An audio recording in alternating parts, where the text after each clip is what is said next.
Is Yelena Baron? Morning. Good morning, My name is Counsel. Barry Franklin, counsel on behalf of the appellant, former husband Lee Baron. And yes, I would like to reserve 4 of my 10 minutes for rebuttal. Sure. When I get close to my 6 minutes, if you could let me know. I'll try. I'll try to I make no guarantees. I'll try stop though. right around that point so I have some time. Okay.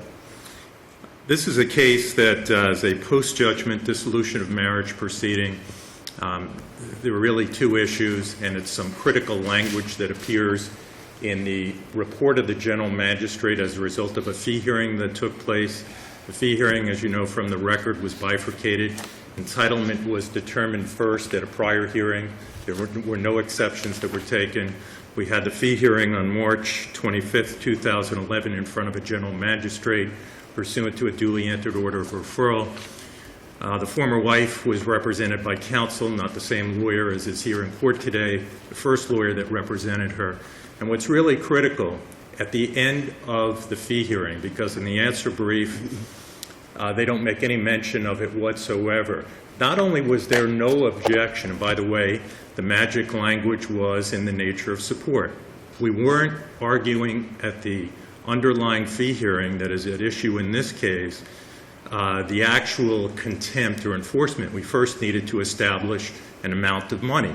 We then were, and the other attorney says on the record that you can see in the transcript, he was in agreement, and I think it bears reiterating. It's in my brief on page 11. It's in the transcript. This is the former wife's lawyer at the time. His name was Mr. Viscasius. He said, the ability of the former wife to pay and the financial need of the former husband are obviously issues that need to be dealt with at some point. If there's going to be a contempt hearing, so be it. But at this juncture, it is up to the court to use its discretion to award a fee that is reasonable under the circumstances. There's no issue in this case as to the reasonableness But of the this is fee. a clean issue of law. Would you agree with that? It's a mixed question of law and fact, Well- but it's mostly law. The payment, characterizing this payment as a sanction versus support, that's pretty clean, isn't it? Yes, there's a sanction element to why these fees were taxed against the former wife. I don't think the analysis starts in, it probably starts there, or at least has something to do with that. But the crux of it is, especially with the language that is so broad, the Florida Supreme Court's decision, which the appellate really hasn't, the appellee, excuse me, hasn't really addressed. It wasn't referenced in the trial judge's order vacating that portion of the report that dealt with that language. Because the Supreme Court in Fishman says perfectly clearly, the use of contempt in dissolution proceedings is premised on the assumed necessity for the specific protection and enforcement of rights growing out of the marital relationship. This rule has been extended to include the enforcement of payments of attorney's fees related to dissolution proceedings. Right, but the question here is that he imposed, the magistrate imposed as sanctions. He said, instead of being actually sanctioned, this is going to replace your support award. And how can you do that? Under what basis, what statute or what case law allows you to do that? I'm not sure I understood the question. Well, the fees here were imposed really as a sanction, were they not? By the magistrate? 57105 was referenced, request for admissions. The underlying issues were absolutely family law related, support related, because even the former wife But herself... was the reason not for the sanction the fact that she had misrepresented or made certain misstatements and therefore she was sanctioned? In connection with the domestication, domestication of the Russian divorce decree, she made those proceedings much more difficult, much more expensive than they needed to be. Correct. So fees were assessed in connection with the domestication. So how do you get from a sanction regarding fees to it becoming a support award? In the nature of support, that language, which I think grows out of the Fishman decision, the Supreme Court's decision, saying these kind of fees are subject to the court's contempt power. But these kind of fees in the context of Fishman is a reference to fees to obtain a support award or alimony or maintenance, right? Not for equitable distribution, and unless you have a case that I didn't see, for sanctions. Well, for example, Cole was similar. Cole versus Cole, that was an earlier decision from this court. I was one of the lawyers involved in that case. The similarity was part of the fee award that the trial judge assessed was in the nature of a money final judgment, and part of it was subject to the court's contempt power. I understand that, this was a sanction and justified because of the former wife's conduct. If you read the earlier reports, there are findings in there about how she lied, she wasn't cooperative, all those things.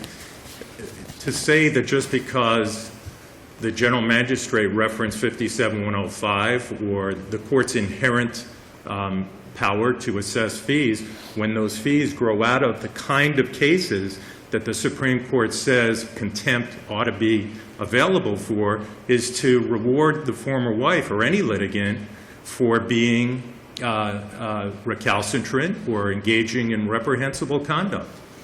I mean, if the general magistrate... But isn't the underlying purpose of contempt power, non-dischargeability in bankruptcy, Right. and so on, isn't the real intention of those things to protect payments that are for living, for the family in the home, for food, for shelter, and then for fees obtained in getting that relief? Isn't that the real purpose of the contempt power and tying it to those types of awards? I think what Your Honor is referencing is the most common use of fees in a family law related matter, but it's not confined to that. If we were talking about in the underlying proceedings strictly a property settlement dispute, I would agree. But we were talking about the domestication of a Russian divorce decree, and the former wife made reference to, her argument was there was a child support agreement. That was the main thrust of the fight with all the fees that were spent, my client going out and hiring an expert witness, those fees that were taxed. I guess the most important aspect procedurally that baffles me is that the former wife's attorney sat in the courtroom, says on the record, in effect, I'm not arguing with Mr. Franklin. I think that a contempt hearing... Right, but you could have instead pursued these fees as a true sanction, and she could have been responsible for paying either the attorney's fees or made some other kind of contempt fee where she had to pay it. But the question here is, what was stricken and what's before us is whether or not it was proper to have the magistrate treat the fee award as something in the nature of support. And that's really what's before us, correct? Whether that was Yes. proper or not.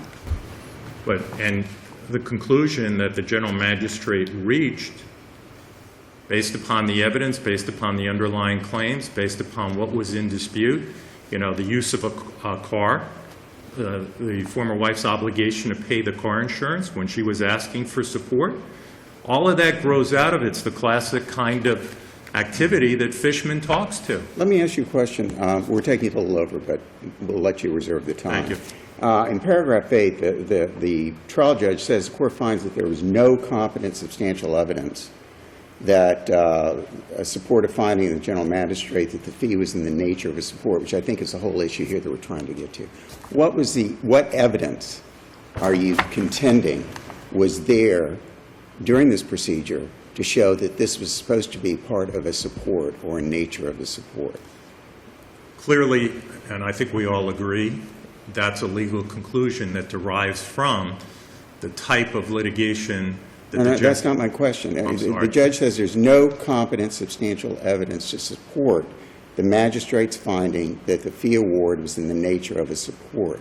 What evidence can you point me to, after I went through the record, what evidence can you point me to support your position that, in fact, Okay. there was some competent substantial evidence? The evidence was, and by the way, the general magistrate in the report for which the exceptions arose, incorporated by reference earlier reports. Right. When you look at those earlier reports and you see, again, the activity that gave rise to the entitlement to the fees and ultimately the award, my position is, and the general magistrate agreed and the former wife's counsel didn't disagree or raise any objection, that these are the kind of proceedings that relate to attorney's fees that are subject to the court's contempt power. And all we were doing was reserving for another day, because that's the language in that paragraph where in the nature of support language appears. It says, the findings and rulings set forth herein do not take into consideration the former wife's ability to pay, et cetera, et cetera. That would be left for another day. Okay, I understand what you're saying, but in order for the trial court to override a magistrate's findings of facts and conclusions of the law, the trial court has to find that there was not competent substantial evidence to support it, and or legally you can't do what you're doing. So my question to you is, and we haven't gotten there yet, I understand what you're saying. Point me to what evidence there was in the record, or there is in the record, is in the record, to support your position that in fact there was competent substantial evidence, therefore the trial court erred in doing what he's doing.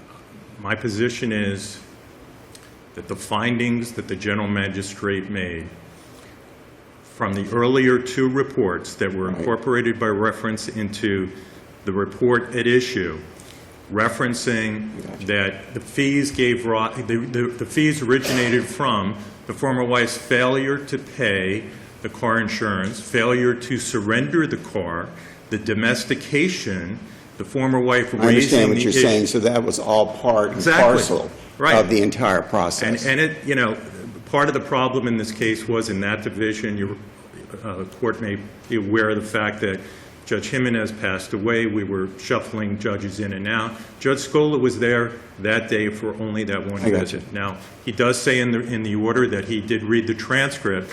I don't know if he read the two prior reports. Right. It's hard to say. But again, one of the things that I think is critical, based upon what the former wife's attorney said, just procedurally, to walk out and not raise any issue at all, raise it for the first time in the exceptions, respectfully, I think that's I fatal. understand what you're saying. Thank you, Mr. Franklin. We took you over, but we'll let you save a few minutes for the rebuttal. Thank you. Good morning, Your Honors. Good morning, Mr. Rosenthal. Did you spend the night here last night? Yes. Sheldon Rosenthal, representing the wife in this case. The reason counsel cannot answer your question of was there or was there not some support issue or visitation with respect to this fee award that would make it a contempt action. The answer is there is none.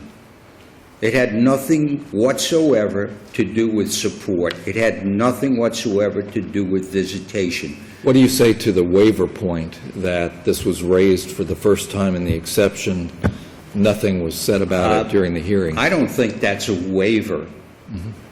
File it. If you don't file your exceptions, then I think that is a waiver. But the attorney at that time actually filed his exceptions.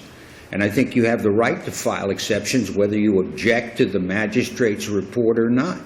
And should you, as a practice matter, should the attorney have gone back to the office and said, oops, this doesn't look good, this might be punishable using the contempt power, maybe I better move for rehearing in front of the GM? Do you think that's required? I don't know, Your Honor. Okay. I think the better practice would be to object to anything on the record, but I don't think that's fatal. I think... But It's preserved for exceptions. and they were timely filed, the exceptions. I'm sorry? The exceptions were timely filed. Yes, Your Honor. And that's what Judge Scola found. Correct. And the whole issue in this case is whether or not you can use contempt in order to enforce attorney's fees in a divorce case that had nothing whatsoever to do with support, alimony, or attorney's fees incurred due to visitation or custody disputes. The Fishman case is right on point, and the Fishman case, if you look at the question that was posed to the Supreme Court by the District Court of Appeal and certified as a matter of great public importance, it sets forth what the question is, which was, may the power of contempt be used to enforce the payment of attorney's fees directed to be paid by one former spouse to the other for fees incurred by the latter in enforcing visitation rights with the party's child. The answer to the question was as follows: we therefore answer the certified question in the affirmative. We hold that the power of civil contempt may be used to enforce the payment of attorney's fees owed by one former spouse to another for attorney's fees incurred when enforcing visitation with the party's child. They didn't reach any other answer. In fact, in their opinion, they say it has to be related to support or now extended to visitation. So the argument that this woman should be held in contempt and perhaps incarcerated because she didn't pay attorney's fees for something that had nothing whatsoever to do with support or visitation, I think flies in the face of Florida law and the Constitution, and you're imprisoning somebody for debt, is what it amounts to. Thank you, Your Honor. Thank you, counsel. Thank you. Thank you. Mr. Franklin, a couple of minutes. Yes. Thank you. To say, as counsel did, that this fee award that was taxed against the former wife has nothing to do with support or any of the other issues that are covered by Fishman, because admittedly the language in Fishman is pretty broad if they say the rule has been extended to include enforcement of payments of attorney's fees related to dissolution proceedings. And to answer Your Honor, or reiterate, because I think that goes to the crux of this, because if there is evidence, then we know that the trial judge who sits in an appellate review capacity, like this court does in most instances, can't substitute his judgment for that of the general magistrate because the standard is so high with exceptions. It's got to be clearly erroneous. So if the underlying litigation activity that gave rise to the fees was in fact the domestication, you see that from the face of all three reports, and the former wife fighting that unnecessarily, frivolously, claiming a child support agreement. How much more support related can it be if the former wife is injecting that into the litigation for which the bulk of the fees were taxed against her? Furthermore, the car insurance, she filed a motion for temporary support. That was deferred until after the domestication issue was resolved because the general magistrate, and I think rightfully so, reached the conclusion that there would have been no jurisdiction until the threshold question was answered in the affirmative, that we have now a Florida judgment to move on. I think the other focal point here is, as Your Honor pointed out, if she engaged in such misconduct to rise to the level of a sanction, which she did, does that trump Fishman? Does that ignore what occurred in this case by virtue of the fact that the underlying proceedings were still those type of proceedings for which ultimately, this is not a contempt adjudication, we would still have another evidentiary hearing. We'd have to prove her ability to pay. If I can't prove that, assuming that we get a successful outcome in the appeal, then there's no contempt. That's the other measure or requirement that would have to be in place. So the bottom line is that this was all the type of litigation that gives rise to attorney's fees. The fact that 57105 and the discovery rule dealing with requests for admissions was cited shouldn't give the former wife a benefit to the person that caused the fees in the first place.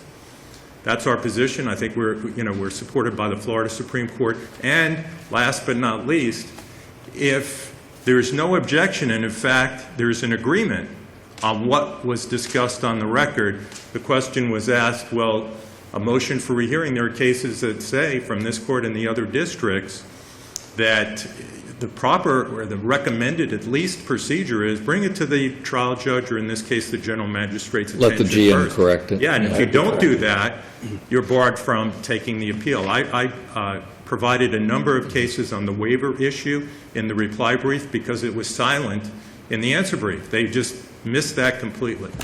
Thank you. Thank you, Mr. Franklin. Thank you, Mr. Rosenbaum.